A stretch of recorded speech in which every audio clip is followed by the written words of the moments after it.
42절부터 45절까지입니다. 교독해서 읽어볼게요. 예수께서 불러다가 이르시되 이방인의 집권자들이 그들을 임의로 주관하고 그 고관들이 그들에게 권세를 부리는 줄을 너희가 알거니와 너희 중에는 그렇지 않을지니 너희 중에 누구든지 크고자 하는 자는 너희를 섬기는 자가 되고 너희 중에 누구든지 으뜸이 되고자 하는 자는 모든 사람의 종이 되어야 하리라. 인자가 온 것은 섬기려 받으려 함이 아니라 도리어 섬기려 하고 자기 목숨을 많은 사람의 대속물로 주려 함이라. 아멘. 아멘. 예배 오신 분들 환영합니다. 우리 인사합시다. 네, 잘 오셨습니다. 네, 반갑습니다. 네, 오늘 휴가 때문에 아마 자리가 많이 비는 것 같네요. 오늘 은하자매도 같이 못 오고 몸이 일하러? 학생들 만나러. 아, 사역하러 갔구나. 네. 오늘 원래 그룹 나눔 주간입니다.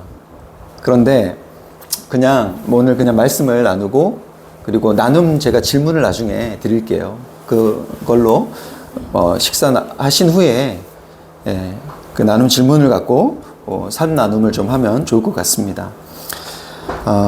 오늘은 힘이 아닌 섬김으로라는 제목으로 하나님 말씀을 나눌게요.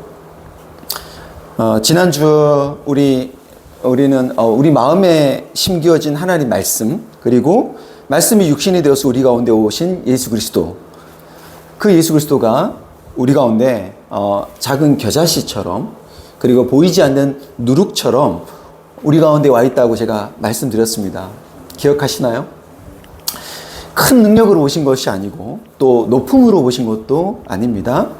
약한 자로, 그리고 낮은 자로 우리 가운데 오셨죠. 우리와 똑같이 시험을 당하는 그분은 그 연약한 사람으로 오셨습니다. 근데 그렇게 우리 가운데 오신 이유가 뭘까요? 이걸 우리가 좀 생각해 봐야 돼요. 왜 그러한 모습으로 우리 가운데 오셨을까? 그것은 내가 너희를 힘과 능력으로 굴복시키지 않겠다. 힘을 과시하고 겁을 줘서 이 관계를 조작하지 않겠다. 우리와 같은, 인사 나누실까요? 인사 나눌까요? 안녕, 하리나? 자, 여러분, 이게 중요합니다.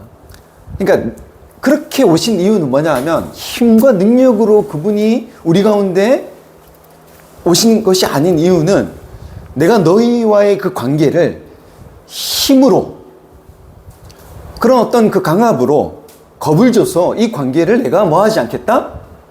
조작하지 않겠다. 우리와 같은 육신으로 오신 것은 우리와 대등한 존재가 된 거예요. 그러니까 우리와 대등한 존재로 오셔서 내가 너희와 대등한 입장에서 너희와 사랑하고 믿을 수 있는 관계를 맺겠다.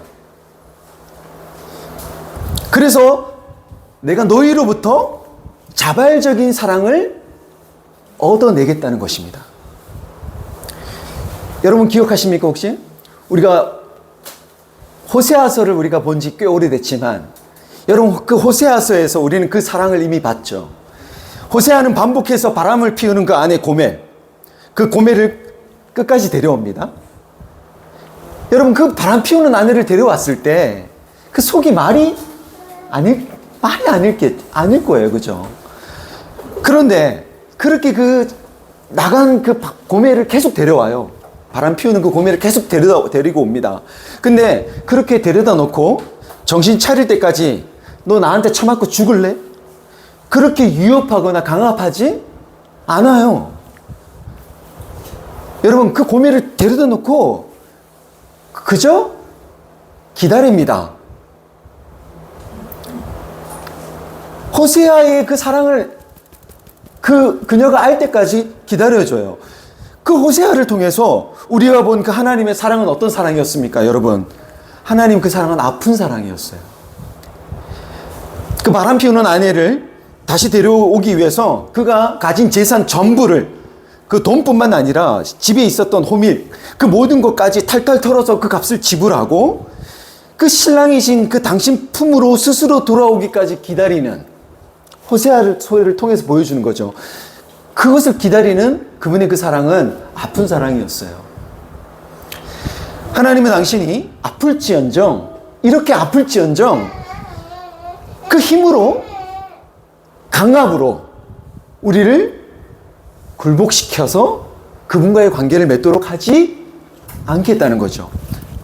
하나님 그런 분이십니다.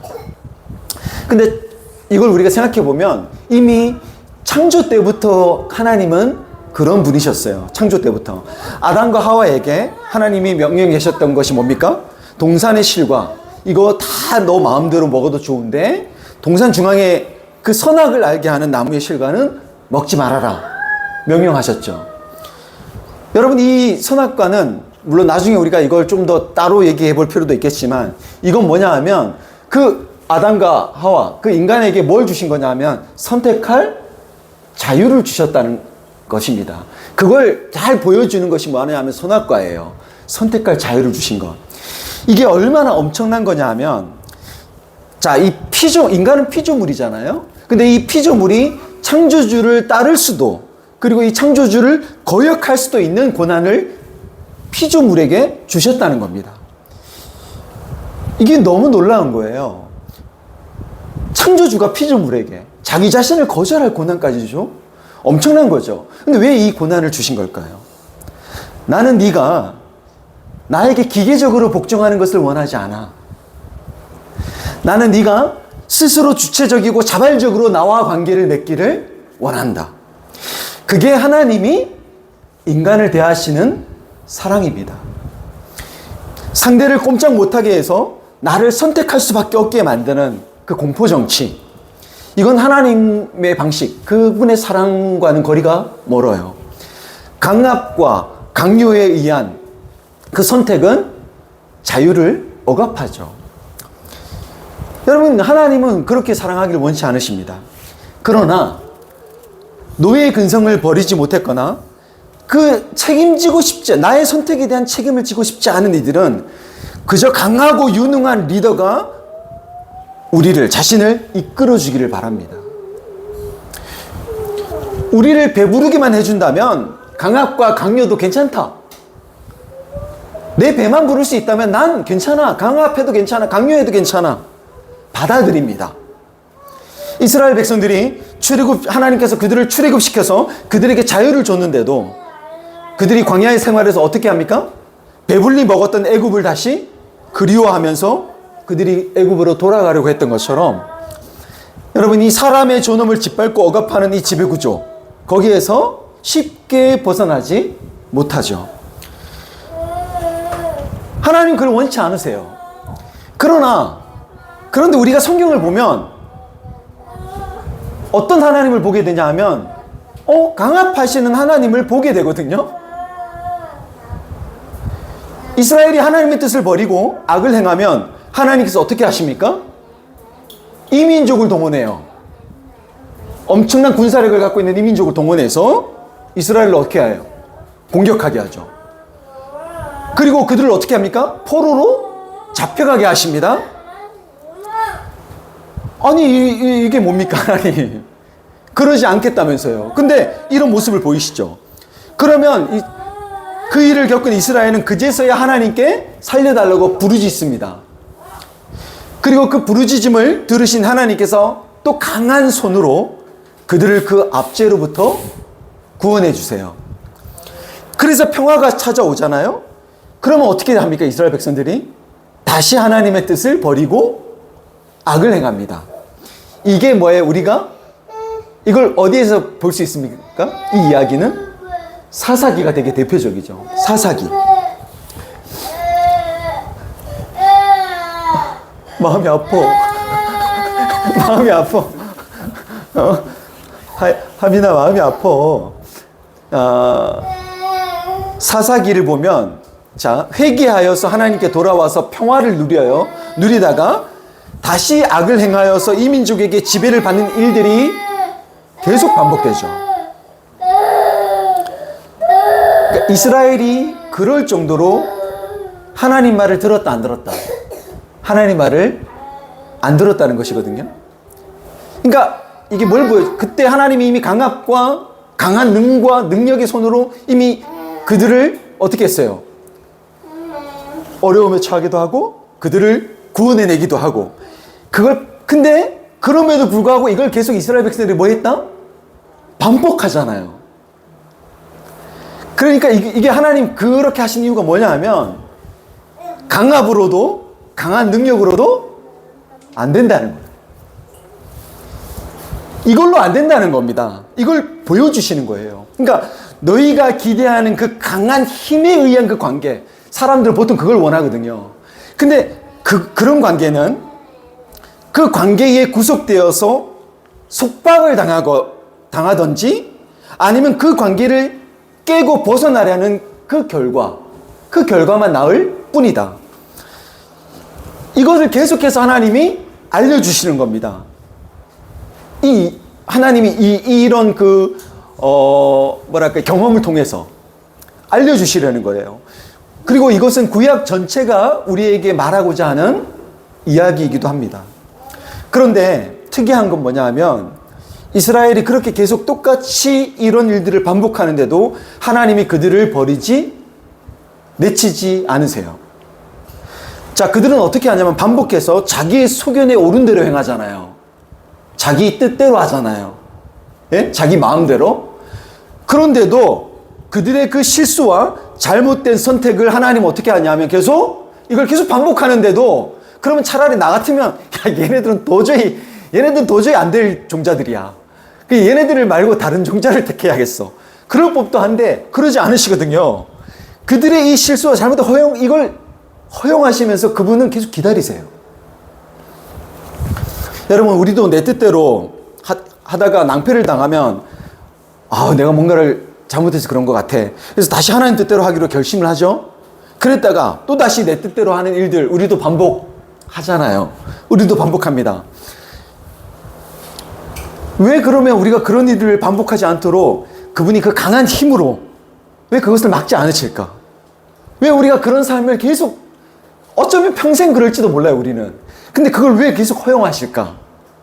그분은 우리로부터 사랑과 믿음을 얻기 위해 그분은요, 힘과 어떤 그런 능력으로 우리와의 관계를 조작할 생각이 없어요. 그분은 우리가 자발적으로 당신을 사랑하는 그 관계에 이르기를 원하십니다. 대개 우리 신은요, 절대적인 존재여서 인간을 복종시키고 굴복시키고도 남아야 하는데 우리가 믿는 하나님은 그걸 하지 않겠다고 하시는 분이에요. 자발적으로 하나님을 사랑하는 선택을 할 수 있도록 그 자유를 허용하시면서 다만 책임지는 사랑, 그 진실한 사랑으로 우리를 대하시는 겁니다. 그런데 교회에서 가르쳐왔던 가르침의 일부는 하나님을요, 강요하고 강압하는 하나님으로 오해하게 만들었어요. 왜냐하면 여러분, 성경을 그냥 표면적으로만 보면 하나님 정말 그런 분으로 보이거든요. 근데 그걸 통해서 사실 우리에게 말하고자 하시는 하나님의 원래 의도가 있잖아요. 근데 그 원래 의도는 무시하고 그냥 쓰여진 그대로, 표면적으로 드러난 그대로만 보고서 하나님에 대해 단정하는 겁니다. 그래서 이렇게 얘기해요. 부르셨는데 거부하면 어떻게 한다? 아프게 해서라도, 괴롭혀서라도 듣게 만드신다. 그런 분으로 소개하고 또 그런 분으로 우리 역시 들어왔어요. 그걸 가장 많이 인용하는 게 요나서입니다. 하나님의 부름을 거부하면 어떻게 된다? 요나처럼 물고기 밥이 되게 하시고 물고기 뱃속에서 죽다 살아나서 결국은 부름을 따를 수밖에 없게 하신다는 거죠.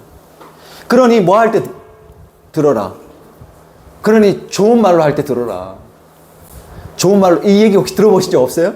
다리 몽둥이 분질러지기 전에 그때 예수 믿어. 그때 좋은 말로 할 때 들어. 근데 부끄럽게 저 역시 이런 얘기를 했던 사람이에요, 저도. 근데 여러분, 무당이 신내림 받을 때 그 무당들도 간증을 하거든요. 근데 무당들의 이야기를 제가 참 많이 들었어요. 궁금해서 많이 들어봤습니다. 근데 무당들이 제일 많이 하는 얘기가 뭔지 아세요? 내가 왜 신내림을 받게 되었냐? 그 신내림을 거부하면 어떻게 된다? 내가 만약 그걸 거부하면 내 가족 중에 누군가가 아파. 가족 중에 누군가가 아프게 되든 아니면 누군가가 죽어. 이런 공포가 있는 거예요. 이런 공포가. 그래서 내가 그 신내림을 거부하지 못하고 받을 수밖에 없었던 이유는 그런 그 공포, 그 위협, 그것 때문에 그 말을 따를 수밖에 없다는 거죠. 그래서 받을 수밖에 없다는 거죠. 이 얘기를 여러분 신내림 받은 무당 답은 다 합니다. 그러면 이런 관점으로 본다면 여러분 우리가 하나님을 그런 분으로 얘기하고 있는 거예요. 부르셨어. 근데 그 부름을 따르지 않으면 어떻게 해? 너 큰일 나. 그러니까 어쩔 수 없이 뭐 해야 돼? 그 부름을 따라야 돼. 그럼 하나님과 귀신이 다를 게 뭐가 있습니까? 그럼 정말 우리 고민해 봐야겠죠. 정말 하나님 그런 분이신가? 그런 어떤 귀신과 같은 방법으로 우리를 부르시고 복종하게 만드시는 분인가? 저는 이건 하나님에 대한 모독이라고 생각해요. 여러분, 아브라함을 부르신 하나님은 아브라함이 100세에 아들 이삭을 바칠 만큼, 100세가 되어서 이제 아들 이삭을 바치잖아요. 그럴 만큼 하나님을 그제서야 신뢰해서 자발적으로 순종하는 그 기간까지 아브라함을 어떻게 30년간 그를 기다리셨어요. 모세를 부르실 때 그의 나이 80세가 될 때까지 몇 년을 기다리십니까? 40년을 기다리셨습니다. 그들이 기다린 게 아니에요. 하나님이 기다리셨어요. 하나님. 아브라함을 부르셨을 때 여러분 아브라함이 하나님을 믿지 못하죠. 가나안 땅에 들어가고서도 그들은 가나안 땅에 머물지 못해요. 정착 못하고 그들은 어디로 내려갑니까? 애굽으로 갑니다. 이탈해요. 그리고 거기서 위험을 자초합니다. 아내 사라를 누이라고 속였다가 애굽 왕에게 자기 아내를 내어주죠. 그럼 하나님 아브라함에게 벌을 줘야 되는데 아니요, 그렇지 않아요. 도리어 그들은 나중에 애굽에서 나올 때 재물을 얻어서 나옵니다. 근데 그렇게 하나님이 그들을 보호하셔서 애굽에서 그렇게 나왔는데도 불구하고 그들이 가나안 땅으로 바로 들어가지 않아요. 이곳저곳 또 돌아다닙니다. 이후로도 아브라함은 이 사라를 애굽 왕에게 넘겨줬다는 건 그 사라를 통해서 하나님이 이삭을 약속하신 건데 이 하나님의 언약을 위험에 빠뜨린 행위예요. 근데 이후로도 아브라함은 계속해서 하나님의 언약을, 이 약속을 위험에 빠뜨리는 행동을 해요. 그런 결정과 선택들을 합니다. 하나님은 그런 아브라함이 하나님을 그가 자발적으로 믿을 수 있을 때까지 그분이 아브라함이 벌였던 그 일들을 뒤치다꺼리하는 그분이 스스로 종이 되셔서 그 약속, 그 관계에 항상 여러분 종처럼 그 약속의 종처럼 그것을 신실하게 지키는 건 하나님이셨어요. 언제나. 그렇게 종이 되셔서 그와의 약속을 신실하게 지키면서 그분이 정말 진실로 믿을 만한 분임을 아브라함에게 증명하시죠. 아브라함이 그분을 믿을 수 있을 때까지 그를 기다리십니다. 우리가 신약에서 예수님께서 말씀하셨던 그 탕자의 비유도 마찬가지죠. 탕자가 여러분 아버지에게 그 둘째가 재산을 달라. 정말 호래자식이잖아요. 근데 재산을 달라 하는데 아버지가 줘요, 안 줘요? 주잖아요. 주고 그가 나가서 완전 호랑방탕한 삶을 사는데 당시에는 사실 그게 말이 안 되는 거예요. 유대인들의 법에 의하면, 율법에 의하면 아버지가 멀쩡히 살아있는데 재산을 준다는 건 그건 돌로 쳐 죽여야 될 일이거든요. 근데 그걸 허용하시잖아요. 근데 그냥 허용하신 후에 그럼 아버지는 뭐 하십니까? 그 아들이 언젠가 그 아들이 돌아오기를 기다리시죠. 그 탕자가 자기의 잘못을 깨닫고 집으로 돌아올 때 이미 집 저기에서 멀리 보는 아들을 보자마자 아버지가 달려와요. 기다리신 거예요. 그런 분이십니다. 그런데 이와는 반대로 말 잘 들으면 복을 주지만 말 안 들으면 바로 응징해서라도 순종하게 하시는 하나님, 그 하나님의 당연시되고 그것이 악한 길로 가지 않게 하기 위한 하나님의 사랑의 매다. 그렇게 오해하다 보니까 힘에 의한 강압과 그 사랑을 구분하지 못하는 지경에까지 이르게 됩니다. 이걸 구분하지 못하면 강압을 사랑이라고 둔갑시킨 이단 교주나 사건 목사에게 충성을 다하게 돼요. 그 속박에서 벗어나지 못합니다. 물론 여러분 상벌이 필요할 때가 있습니다. 여러분 자녀가 어릴 때는요, 성경을 읽게 하거나 교회를 가게 하려고 상과 벌을 주는 게 그 자녀에게 먹혀요, 안 먹혀요? 야, 너 교회 가면 내 용돈 줄게, 엄마가. 네? 어릴 때에는 그게 먹혀요. 그래서 그 상벌이 먹혀서 교회를 갑니다. 그러나 계속 자녀가 거기 그런 방식에 머물면 안 되죠. 자녀가 자라잖아요. 크잖아요. 성장하면 스스로 결정할 수 있도록 점점 더 자유를 줘야죠. 그럼 다 큰 성인이 되어서도 상과 벌을 줘야지만, 그래야지만 교회만 가는 그런 자녀라면 이건 문제가 있는 거죠. 다 컸는데. 벌 받을까봐, 교회 안 가면, 예배 안 드리면 무슨 일이 생길까봐 하나님 앞에 나가는 그런 생활에서 벗어나서 하나님, 우리가 스스로 당신을 사랑하고 신뢰하기까지 우리가 좀 방황해도 괜찮아. 그런 시간들 가져도 괜찮아. 그걸 허용하세요. 그런 시간들을 통해서 고뇌하면서 내가 정말 하나님을 향한 그 신뢰? 내가 정말 하나님을 믿을 수 있을까?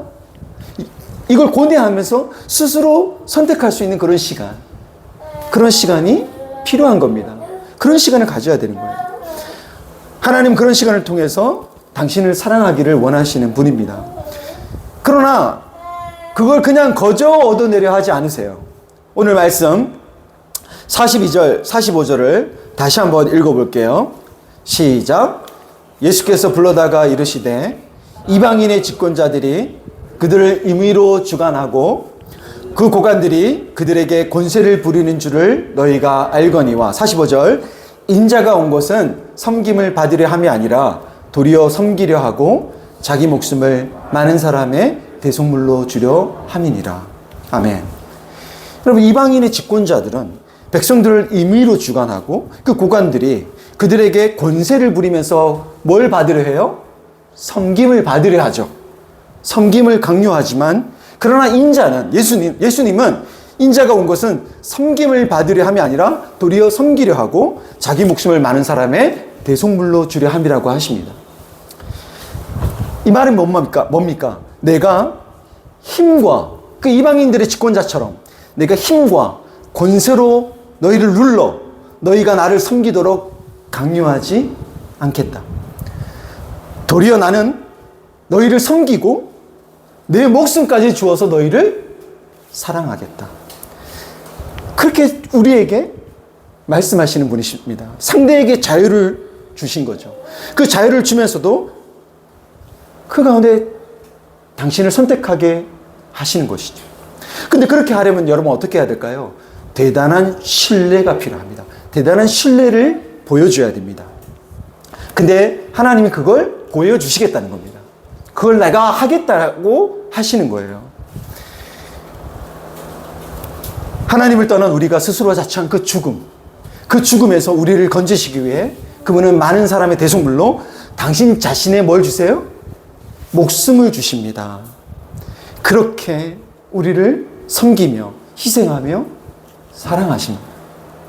이게 정말 놀라운 겁니다. 이게 엄청 놀라운 거예요. 이 놀라움을 시편 8편에서 시편의 기자가 이 하나님을 생각하면서 너무 놀라워요. 너무 놀라요. 대체 사람이 무엇이길래, 도대체 사람이 무엇이기에 이렇게까지 생각해 주실까? 감탄합니다. 왜냐하면 주님이 손수 만드신 그 주의 하늘, 그리고 저 달과 별, 이게 너무 위대한 것들 아닙니까? 어마어마한 것들이잖아요, 여러분. 이게 예? 이게 왜 어마어마한 것들인지 나중에 우리 차성들한테 한번 들어보면 설명을 해주시면 이게 진짜 어마어마한 것이구나. 그런데 그런 이 어마어마한 것들을 보면서 나 자신을 돌아보니까, 난 스스로를 돌아보니까 내가 너무 보잘것없어요. 내가 보잘것없어 보여요. 여러분, 그 크기와 그 영속성에 있어서 여러분, 저 해와 달과 우리가 비교가 됩니까? 비교가 안 되잖아요. 해는 예전부터 지금까지 쭉 거대한 힘과 그 크기로 그대로 있어요. 있는데 나는 얼마 있다가 사라질 그 먼지처럼. 여러분, 우리는 그저 그냥 사라지잖아요. 저 하늘과 저 해와 달, 그거에 비하면 우리는 너무나 작잖아요. 그런데 하나님께서 인간이 무엇이길래, 사람이 무엇이길래 인간을 이렇게까지 대해 주시는가? 이게 너무 놀라운 거죠. 하나님은 여러분 인간을 그렇게 생각하시며 돌보시는 것을 통해서 인간이 얼마나 존엄한지를 알려주십니다. 저 어마어마한 해와 달, 그걸 다 누굴 위해? 여러분, 창세기를 보면 그건 누굴 위해 하나님 우리 허락하신 거예요? 사람을 위해서. 그러니까 인간이 얼마나 존엄한지를 알려주시죠. 그리고 그 하나님은 그걸 우리에게 보여주실 뿐만 아니라 우리 또한 서로를 존엄하게 대하기를 원하십니다. 그것을 예수께서 직접 그분이 우리를 섬기는 그 섬김의 본을 통해, 그 대속을 통해 보여주시는 거예요. 그 대속을 통해 주님 우리에게 말씀하십니다. 너희는 존엄하다. 자유를 뺏고 무시하고 함부로 막 해도 되는 존재가 아니다. 그러나 여러분, 우리의 삶이 그런가요? 대개 우리는 일상에서 이 자존을 잃거나 다치는 경우가 더 많습니다. 제가 물어볼게요, 여러분. 자, 나는 남편과 아내와 있으면 자존감이 높아진다. 한번 손 들어보세요. 나는 남편과 아내와 있으면 자존감이 높아져. 손 들어보십시오. 여러분, 드물어요. 우리는 가까울수록 함부로 하기 쉬운데요. 저는 살면서 아내의 자존감을 살려주기보다 저는 아내가 죄책감에 시달리게 한 적이 참 많습니다. 제 말로 인해 아내가 상처받은 적이 정말 많아요. 아내를 죄인 만든 적이 많습니다. 반대로 제가 아내 앞에서 위축된 적도 정말 많아요. 여러분, 직장 동료와 상사와 있을 때 자존감이 높아진다. 상상할 수가 없죠. 난 직장 동료들과 있으면 내 자존감이 높아져. 내가 소중한 존재처럼 느껴져. 손 들어보세요. 여러분, 이게 상상하기 어려워요. 우린 대개 상대를 지적하거나 깎아내리는 것을 더 많이 경험해요, 삶에서. 그러면서 우린 그럴 때마다 내가 이것밖에 안 되지, 위축됩니다. 소중하다는 생각을 잘 못해요. 물론 가끔 느낄 때도 있죠. 보너스 줄 때, 상여금을 좀 더 늦게 받을 때. 그러나 잠시 그때뿐이죠. 그때뿐. 그런 세상에서 우리가 소중함을 잘 몰라요. 우리는 그렇게 우리의 소중함을 잘 모르는 우리를 하나님은 어떻게? 내가 너희를 함부로 대하지 않아. 왜? 내가 너희를 그런 존재로 짓지 않았기 때문이야. 함부로 대해도 되는 그런 존재로 내가 너희를 짓지 않았어. 그렇게 우리를 존중해 주십니다. 우리를 섬기세요. 그분이 우리를 위해서 자신의 목숨까지 주셨어요. 도대체 우리가 무엇이길래? 그분은 그렇게 우리를 대하실 뿐만 아니라 우리가 서로를 그렇게 소중히 대하기를 원하십니다. 여러분, 우리는요, 지금 그것을 배워가는 중이에요. 우린 그걸 배워가는 중입니다. 잘 안 돼요. 쉽지 않고 어려워요. 그렇지만 여러분, 우리가 왜 와서 이렇게 예배드리고, 왜 계속 말씀을 상고하고, 왜 자꾸 우리가 그리스도를 묵상하고 생각하냐? 바로 섬김을 받으러 온 것이 아니라 섬기러 오신 예수를 배우기 위해서죠. 우린 그분을 배워갑니다, 지금 이 시간을 통해서도 우리는 그분을 배워가요. 그것을 익히고 배우는 그 과정이 여러분 신앙생활이에요. 그분의 나라에서는 여러분 섬김을 받는 사람이 높은 자가 아닙니다. 종이 되어 섬기는 사람이 높은 사람입니다. 그것이 세상과는 다른 하나님의 평가예요. 그럼 왜 그렇게 평가하시냐? 우리가 나를 낮추고 남을 섬기는 그것이 더 도덕적이거나 더 윤리적이어서가 아닙니다. 그래서가 아니에요. 그와 같은 그 섬김이 사람이 존엄한 하나님의 형상이라는 것을 인정하는 우리 신앙의 고백이기 때문입니다. 여러분, 우리가 누군가를 섬기는 건 뭐냐 하면 그 사람이 하나님의 형상이라는 그의 존엄함을 우리가 뭐 하는 거예요? 인정하는 거예요. 하나님이 그를 그런 사람으로 지으셨다. 그게 우리 신앙 고백인 겁니다. 신앙 고백은 사도신경을 달달 외우는 것, 그것만이 우리가 예배에 나와서 사도신경을 그 고백하는 것만이 신앙 고백이 아닙니다. 신앙 고백은 매 순간 우리의 관계 속에서, 삶 속에서 우리가 드릴 수 있는 것이고 드려야 될 것입니다. 우리가 섬길 일들이 얼마나 많습니까? 우리가 섬기고 있는 일들이 얼마나 많습니까? 설거지, 청소, 밥차림, 운전, 분리수거, 쓰레기 버리기, 아직 배워야 될 사람들을 교육하는 것, 민원을 대응하는 것, 살림을 관리하고 또 어떤 부품을 수리하고 유지하고 보수하는 이 모든 것, 다 이것이 누군가를 섬기는 일입니다. 그 섬김을 예수께서 나를 섬기듯 하는 것, 그게 신앙 고백이에요. 우리는 그 신앙 고백을 삶 속에서 하는 거예요. 여러분, 바라건대 삶 속에서 이 신앙 고백이 있는 저와 여러분 되길 바랍니다. 하나님 안에서 자신의 존엄함을 잃지 않을 뿐만 아니라 여러분, 힘이 아닌 이 섬김으로 사람이 존엄한 존재라는 것을 인정하고 알게 해주는, 내 곁에 있는 가족들이, 친구들이, 동료들이 존엄하다라는 것을 알려주는, 알게 해주는 그런 남편, 아내, 부모, 자녀, 친구, 동료로 또 한 주를 살아가기를 우리 주 예수 그리스도의 이름으로 축원합니다.